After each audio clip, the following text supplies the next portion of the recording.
I've had a Jim Carrey quote stuck in my head for a few weeks now. This quote goes, "You can fail at what you don't want, so you might as well take a chance on what you love." And this quote is about how his own father took what he thought was going to be the safe route in life and got an accountant job, only to be let go and lose everything many years into his career. I think today's guest will show you just how important it is to follow your dreams instead of just doing whatever you think is going to make you successful fast or what society might tell you is the safe path. In life, you're going to succeed at things and fail at others, but I always find that if you have passion for something, it allows you to push through those dark times, those lows, and find that success that's at the end of that journey. I am your host, Jacob Johnson. This is the Myartisreal podcast, a narrative journey into the lives that shape art. Today's episode, Joshua Mizusawa, right after the break. This episode is brought to you by Myartisreal. If you enjoy this show, you can help me continue and improve it by sharing it with anyone you know. If you would like to go a step further, you can collect prints and artworks off of our website, myartisreal.com, or sign up to our Patreon for only $3 a month at patreon.com/myartisreal. Also wanted to take this time to shout out today's guest, Joshua Mizusawa's latest solo exhibition, which is on view now at Secret Gallery in Albuquerque, New Mexico. Thank you for listening, and back to the episode. Yeah, my name is Joshua Mizusawa. I am 29 years old, just turned 29. I'm a acrylic artist, although I experiment with all sorts of things, and I am born and raised and based out of Albuquerque, New Mexico.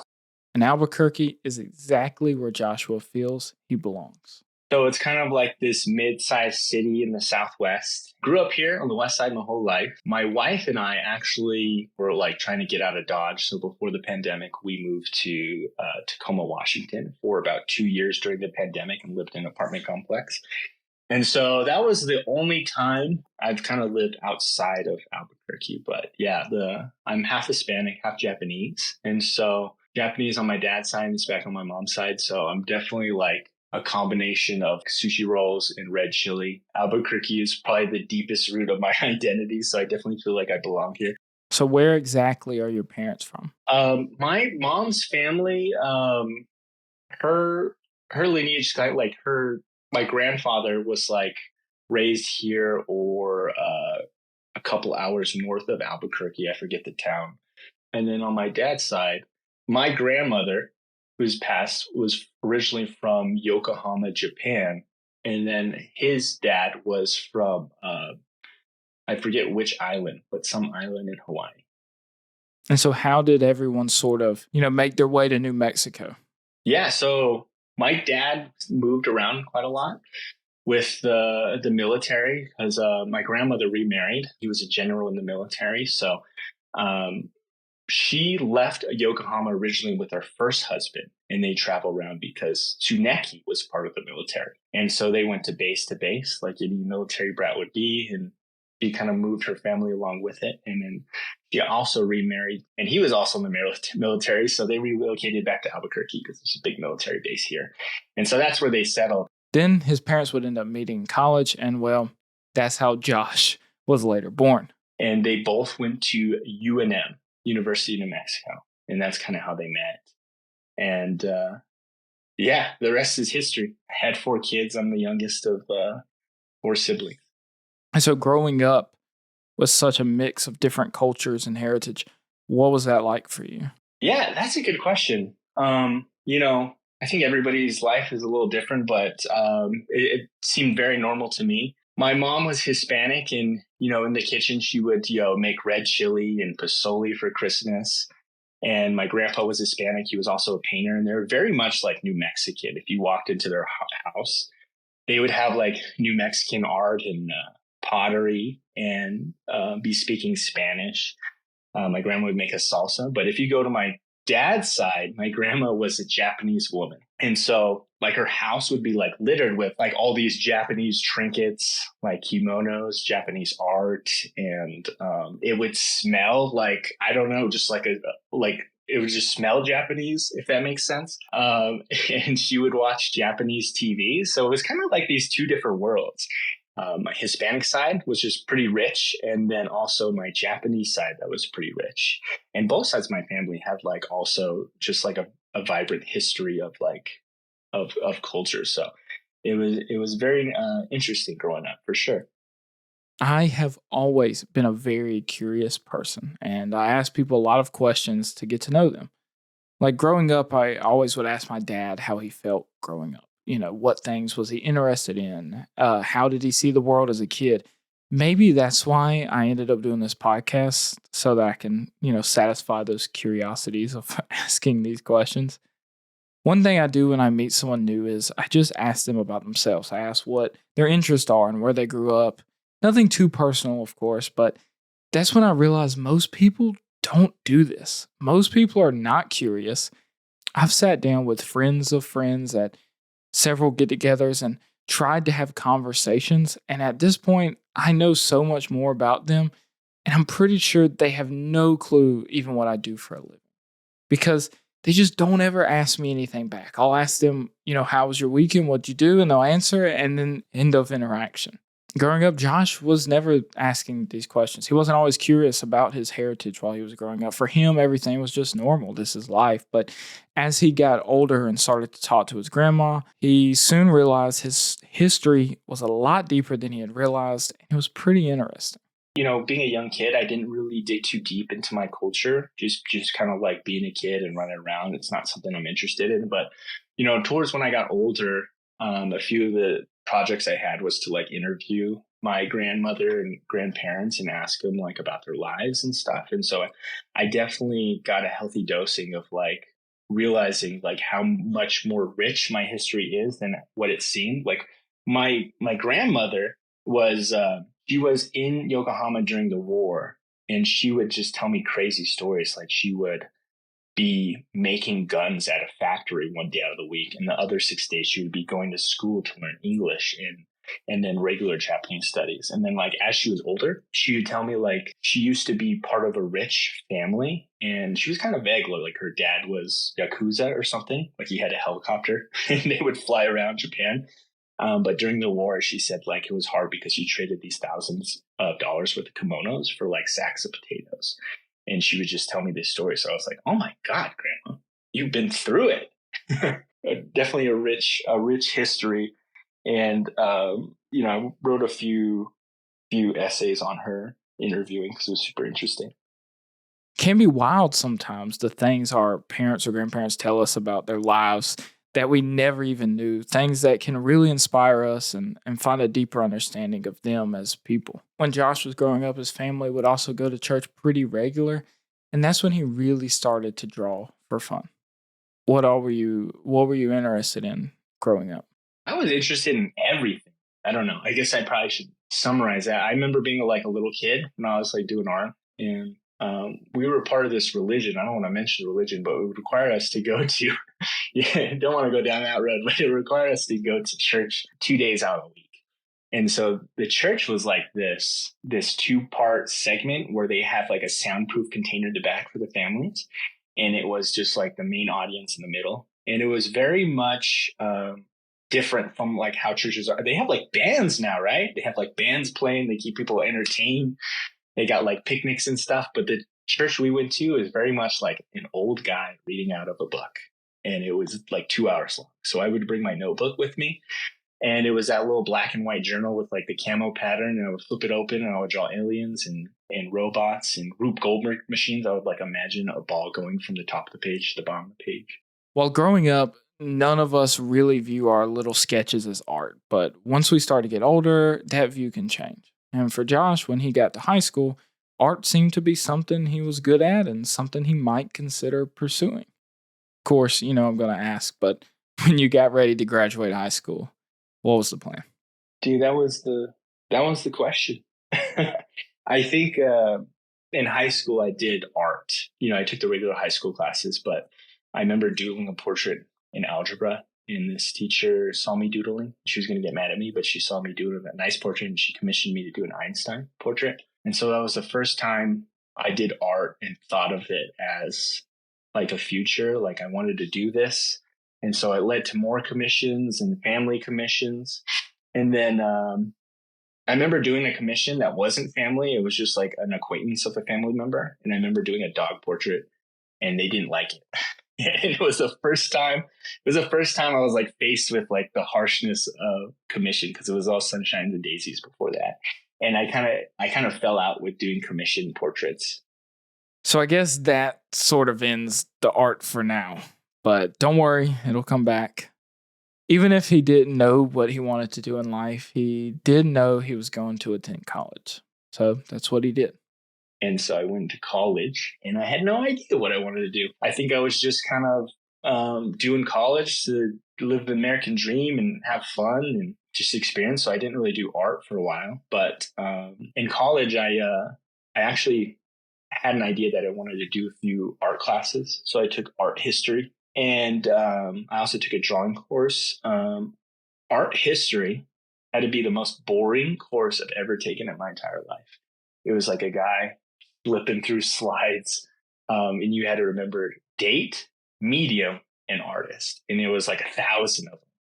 And then I remember taking the drawing course, and they would put a bowl of like bananas and oranges on the table, and we'd be drawing bananas and oranges for like 3 or 4 weeks. So it wasn't at all what I managed. I get you got to do the fundamentals, but I think the people teaching in college were kind of burnt out. And so I made a pivot. I was like, I can always do art in the background, but I need to get something that's responsible and good. And I can really have a future. And so I switched to finance and economics.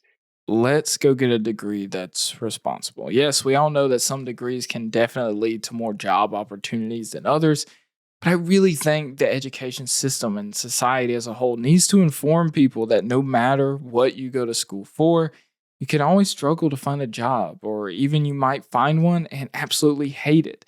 And even if you hate it, you might lose it at any point.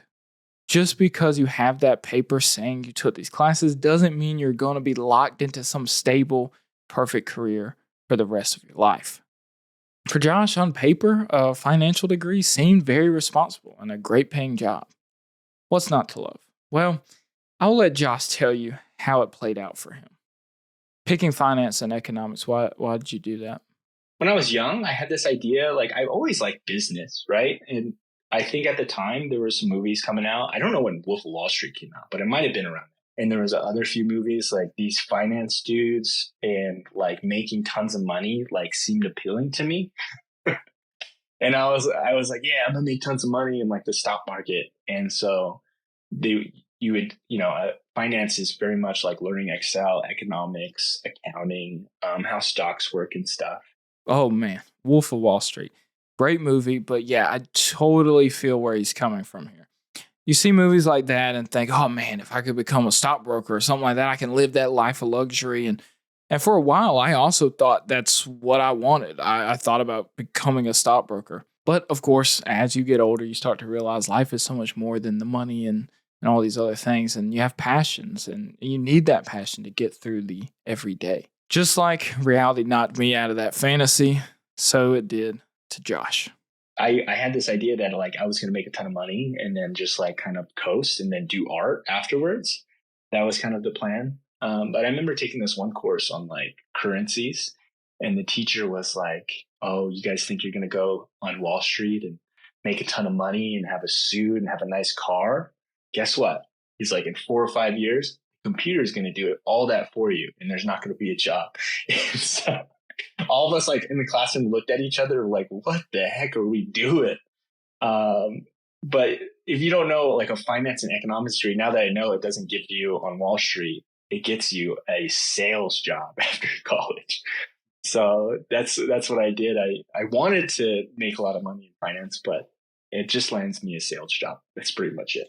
And so what job did you end up getting with that degree after graduating?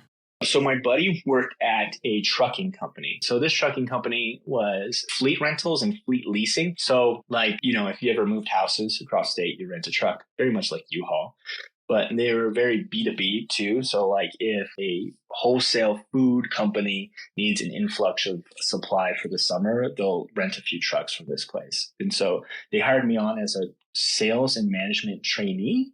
And what that is like you're a guy at the rental counter, and like they do a bunch of stuff, like you manage inventory, you do sales, you talk to customers, you learn to work with people. So they kind of teach you. It was a really good company. They flew me out all over the place to kind of learn a bunch of things, and they actually invested a lot of money in kind of my education. So I went to school for finance and economics, but I learned some really good skills about just like talking to people and managing things, and like the real economics of like inventory and math. And it was a good job. It was a good job, but it was really like fast paced and stressful. That's for sure.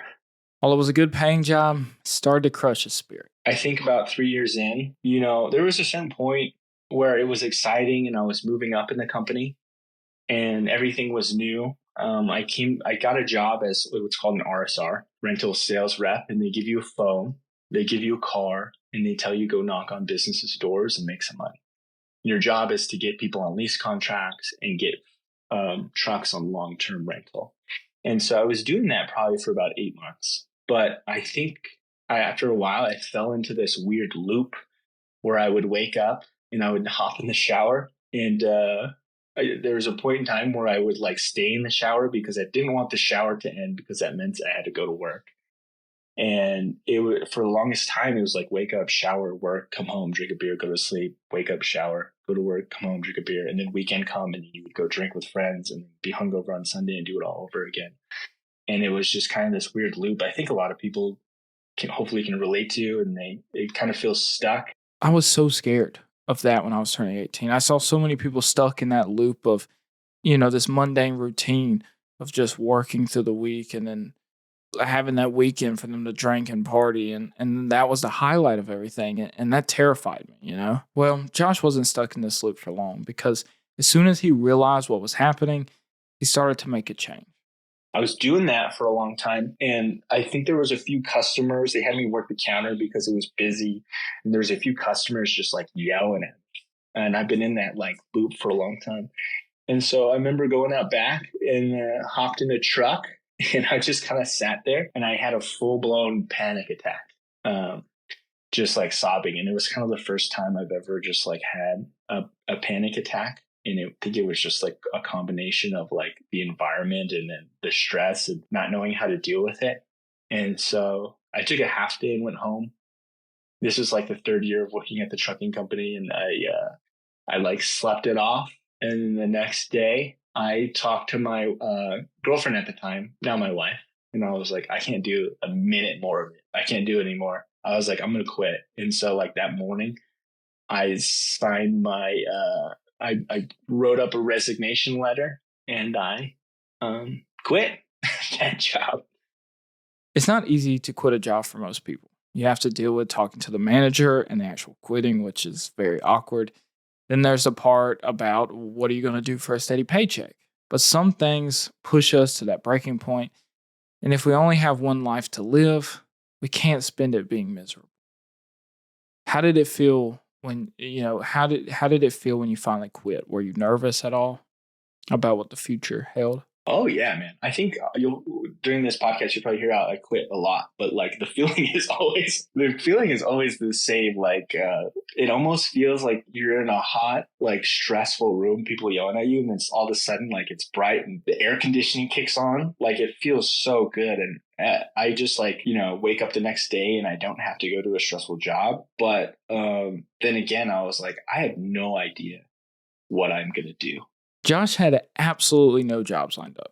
Thankfully, he had a few more paychecks coming in and a little bit of savings, but that wasn't going to be enough to last forever. My wife had a pretty nice car. It was like a Mazda. It wasn't like super nice, but I was like, hey, can I Uber your car? So for probably 25, 30 hours a week, I would be Ubering to pay the bills. And we were like in a small 900 square foot, like triplex. And so our rent wasn't really high. Our expenses weren't really high. I just had to Uber a little bit to cover like $600 of rent. course, Ubering wasn't his dream job, so he had to look around and figure out what exactly he wanted to do next in his life. This is when Josh got convinced by some internet guru to do a pretty risky move. I didn't know what I was going to do, but I got hit with like some sort of guru on YouTube that said you can make money on Airbnb. So you get a rental property, you sublease it, you put it on Airbnb. And so I maxed out a few credit cards. I got a loan from my parents. They gave me like a couple grand, and said, "Pay." It's not really a loan. It's like, "Hey, go do something interesting. Wink, wink. Pay us back." But I furnished an Airbnb, and I thought it was going to be like, okay, somebody's renting it out. It's going to be easy cash flow, passive income. And that right there is this dream that these gurus are selling you.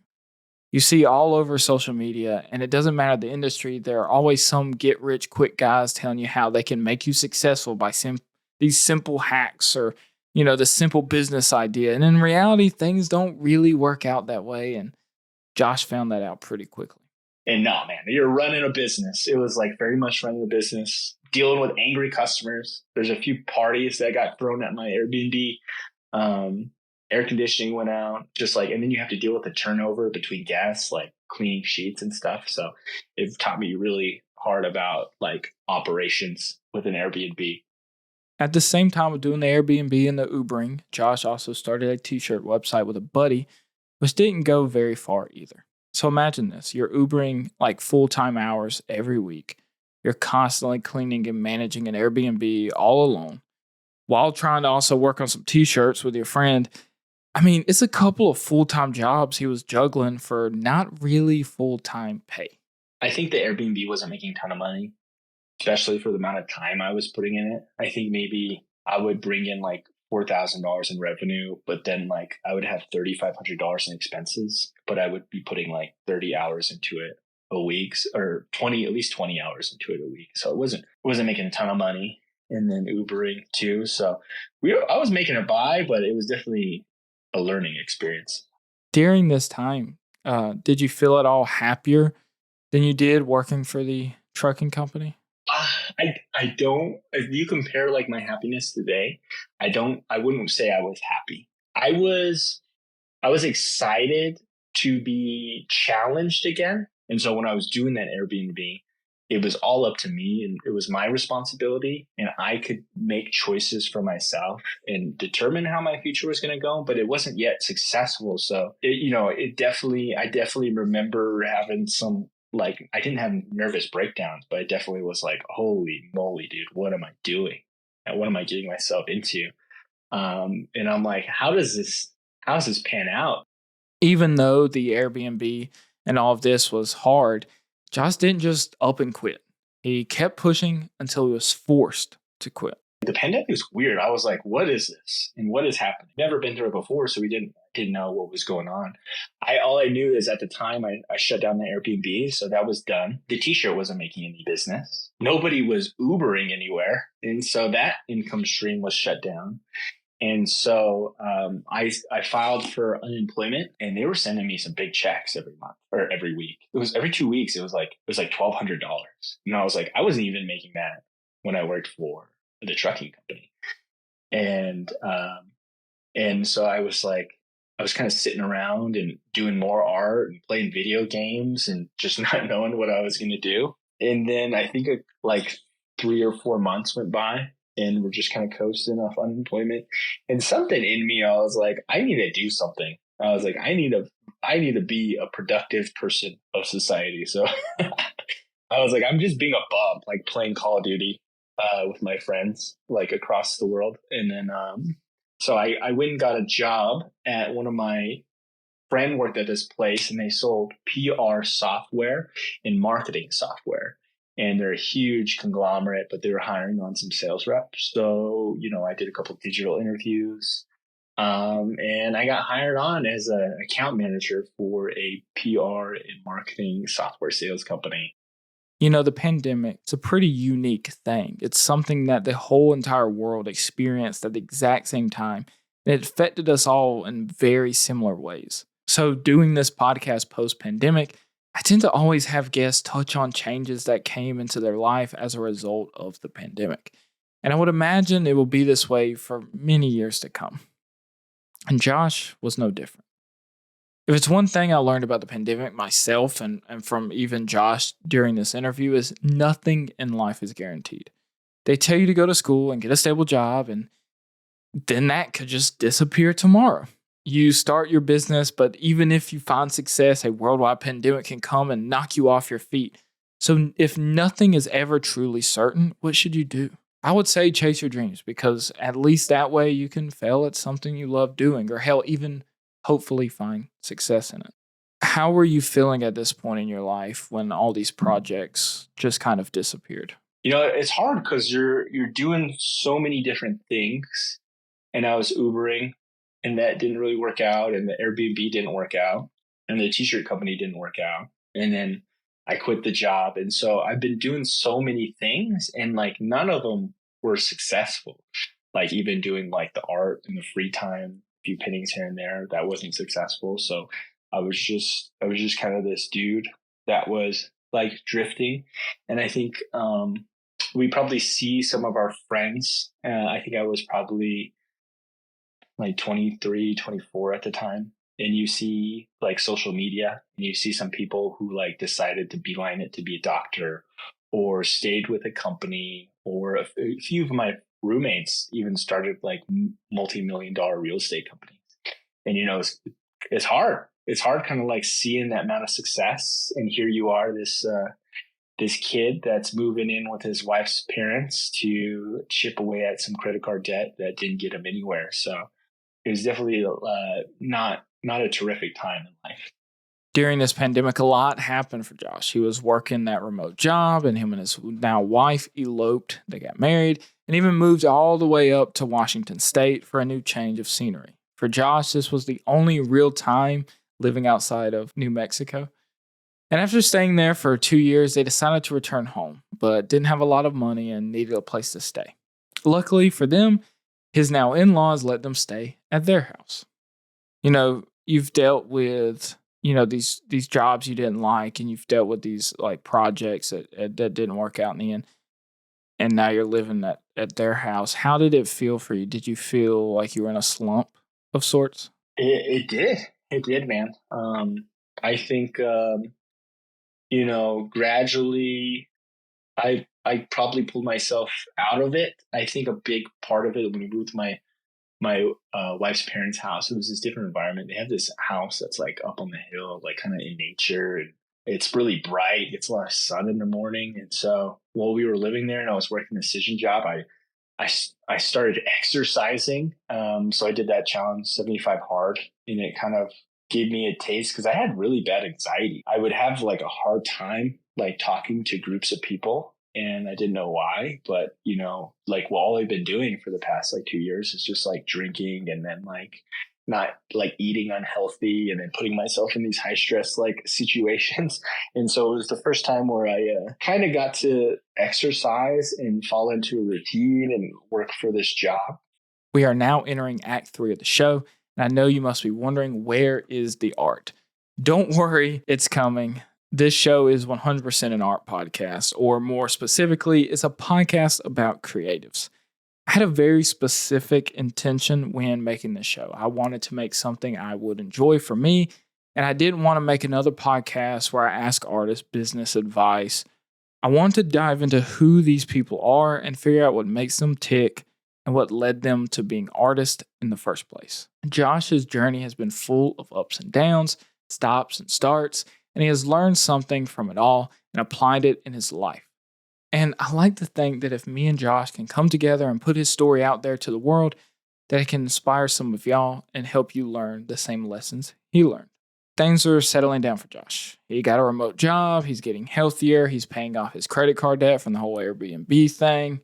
So what is next? They're like, all right, when did you do art? And I'm like, I have this like crazy bounce of just like going around from not knowing what I'm doing. But so when I was in Washington, I worked for that corporate company, and it was very much sales, day in, day out, making calls, meet your meetings and stuff.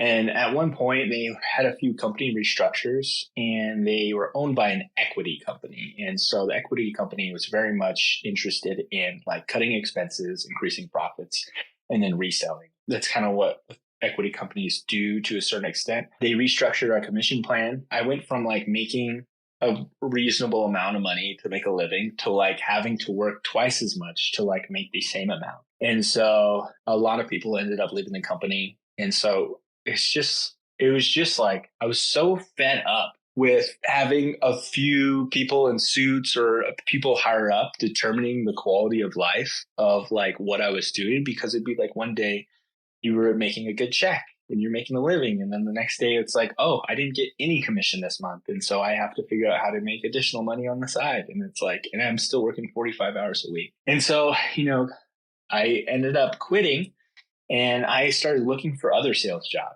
I probably applied to like 30 other sales jobs and I went through a few of multi-round interviews. It's a tedious process. It's like a 5-round interview. I went through like 2 of them where they interview you and then you talk to another person and then you do like a mock sales pitch and then you talk to like the board and then they hire you on. And I went through like 4 out of 5 rounds and like 2 of those, they were just denied me entry into their sales corporation. So Josh decided, you know what? This time he's going to bet on himself once again.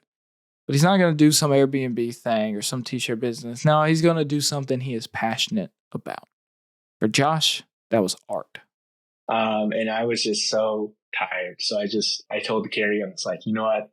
I've always done art. I've always been creative, probably my entire life. Even when I made paintings, people were interested in them. I'm just going to take a crack at this art thing. And so I did some math and I just estimated how much I could probably make with like commissions, the money in my savings. And I think I could probably coast for six months until I would have to figure out, what to do or get another job.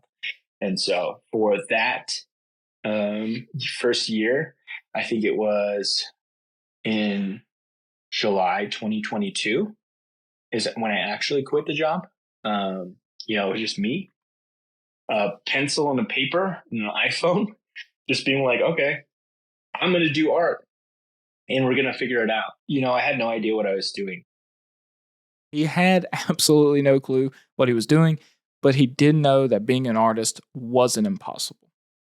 There's an artist here in Albuquerque, New Mexico. He's probably one of my favorite local artists. His name's David Santiago. I had this idea that, you're a starving artist. You don't make money to an art. And none of it seemed possible. Like I ended up like researching some of the most successful artists like later on through my career. But I remember David Santiago and he had these beautiful paintings of women on wood. And it's got like this like clear lacquer on top of it. And they're like really elegant paintings. And I saw one in downtown Albuquerque and it's had a price, I think it was like $22,000. And then it had a little sticker on it that said sold. And I was like, artists make money? I was like, you can make a living as an artist. You don't have to like just like make bare minimum just to support your passion. So that was kind of the idea, not to like be rich, but to at least just to like make a living and do what I love, making art. Josh, then using savings and doing small commissions for friends and family, was able to stay afloat for a while, scraping by. During that time, he put all of his energy and time he could into learning his craft and improving. He was fully committed to making this art thing happen. He was making a website, doing all the social media stuff, and even trying to show his paintings at local art walks. I had before it went crazy, I had 8 paintings in my studio and I signed up for the Albuquerque Art Walk. And I made this like makeshift stand and went to the Albuquerque Art Walk and I showed my art at the brewery and everybody was kind of like giving me compliments. And I was super nervous and like shaking because I've never really shown too much of my art in public in person. And there was this guy like Gabe and he runs the art walk and a gallery. And he came up to me and he was like, hey, I love your art. I'd love to like have your art in my gallery. It was probably like the first time anyone's ever I've ever seen any chance of hope with my art. And so, he said those nice things. I made a few paintings for him to put in his gallery. And, I was like, oh, holy moly, I'm in a gallery now. But at the same time, the money wasn't there. I was just in a gallery, but there wasn't money moving in. I wasn't selling a tremendous amount of prints. And I told him, I was like, I think I'm going to have to get a job at a coffee shop or something like that. And he was like, yeah, man, you probably will, probably for 5 years. That's mostly how artists do it. They work a part-time job or for like 5 to 10 years until they get their career off the ground. During this time, Josh had also been putting in a ton of effort into making various reels for the Instagram platform in hopes of getting his work out there to the world. I was focusing on Instagram. So I think we were talking about it. I hopped on camera for the first time and was just like making content, talking to the camera. This is what I do. I have this idea where I'd start learning to edit little videos on a little video editor on my phone and like mash up sounds. And little by little, I was kind of learning the algorithm. But I think about a year and a half went by, or maybe a year went by at this point. And I remember doing like a one reel and I mixed like acrylic paint with gesso because I saw it in a video one time. I was like, it's a good idea to make your paint more opaque if you're using cheap paints. And I did a little video about it and it went like super viral, like 3.5 million views or something like that. And I did another one and got like 2 million views. And then I had a bunch of paints and I kind of had this Japanese style going. And for a week, I had the online shop set up. Thank God I had that set up. But people started buying my prints and I started making money off my original artworks. And my account started growing and it was like, it feels weird, but like I was like working in silence for like a year and just like no hope. And then all of a sudden, like I make one dumb video and all of a sudden all these people started like following me. That kind of started this weird growing pain trajectory of trying to turn what I'm doing now into like a business. And just like that, out of what seemed like nowhere, things started moving. Josh went from barely scraping by to scraping by a little easier. He would then take his past experiences and sales jobs and his other businesses and apply it to his art, allowing him to make it quite a successful full-time career. Like, how were you feeling at that time? You must have been feeling great, right? It was weird, man. It was a roller coaster. It was like it's always been a roller coaster. Even now, it's still a roller coaster. But I would say there's frequently more highs than lows. And then there's a lot more challenges, but I have more resources to tackle those on. While I know it seems like he had some overnight viral success, it was far from it. If he hadn't have dealt with all these highs and lows before trying other business ventures, Josh probably wouldn't have all the knowledge and be able to handle that viral success in the way that he did. It was definitely difficult, man. Like I think I see people like on threads, like you see a lot of artists that commented and they tell like how frustrating it is to do all this and get this much attention. And I was very much in that spot. It's just like, okay, I was doing 40, 50 hours a week, in my sketchbook or on the art painting. And, you would do a reel and just like, a few of your friends and your mom see it. And it was very much like that for like a year. And, I never got too down in the dumps. I always had an idea that like if this doesn't work out, I can just keep doing this and get like a side job. There are definitely days where you're just like, what am I doing? Is this even possible? Is this dumb? Am I wasting my time? And I don't know what kept me going. I think it was just fun. It was just fun for me. Despite not making any money. And that right there is what's important, right? For Josh, it was fun. No matter how much money he was making, he was going to keep going, even if it meant doing it on the side, because it was a passion. And just imagine for a moment, what would have happened if he just stopped making reels after one or two that didn't get much attention? He wouldn't have gotten to that other side of the tunnel to what his art career could be and what it is today. If you haven't seen Josh's art, I highly recommend you go check it out on his Instagram. You can find the link to that and the username in the description of the episode. His work is just the perfect mixture of his struggles, his ups and downs, his cultures, and his keep going attitude and always, hustling that has gotten him to this point in life. So how do you feel now, man? How do you feel at the point you're at making art for a living. This is probably the happiest I've ever been in my life. Probably the healthiest I've ever been in my life. Just like the contrast between after I quit my trucking job and just where I was, not knowing what was, to where I am now. I'm so happy, man. Like my wife loves her job. I love my job. We live in a beautiful house. Thankfully our families are healthy. And just the other day we celebrated my birthday. I thought it was kind of funny because like all my friends showed up because we had a little birthday party during the day, and like every single one of them wore the shirts that we made that say Mizusawa on them. So there's just like 15 guys wearing Mizusawa shirts, like celebrating my birthday. So it's nice just looking back and just working hard and just seeing how far I've come. And it's definitely been challenging, but it's worth it. So if we don't know what the future holds, where do we go? I would say do what I try to do and what Josh did, and follow your heart, follow your gut, and see where it can take you. Of course, don't forget to use your brain along the way, But the point is, I think after 40 episodes of this podcast, the one thing each of these stories has in common is that they never gave up. They kept pushing. While some artists quickly found success, others took a little bit longer, but nonetheless, they all found it at some point. It just takes that continuous effort, that passion, just chasing your dreams. Thank you for listening to yet another episode. As always, I couldn't do this podcast without all of you. So if you enjoyed this show, please share it with anyone you know that might enjoy it. Let's get more people inspired. If you want to support us even further, you can purchase artworks and prints on our website, Myartisreal.com, or sign up to our Patreon page at patreon.com/myartisreal. Thank you, and I will see you in the next episode.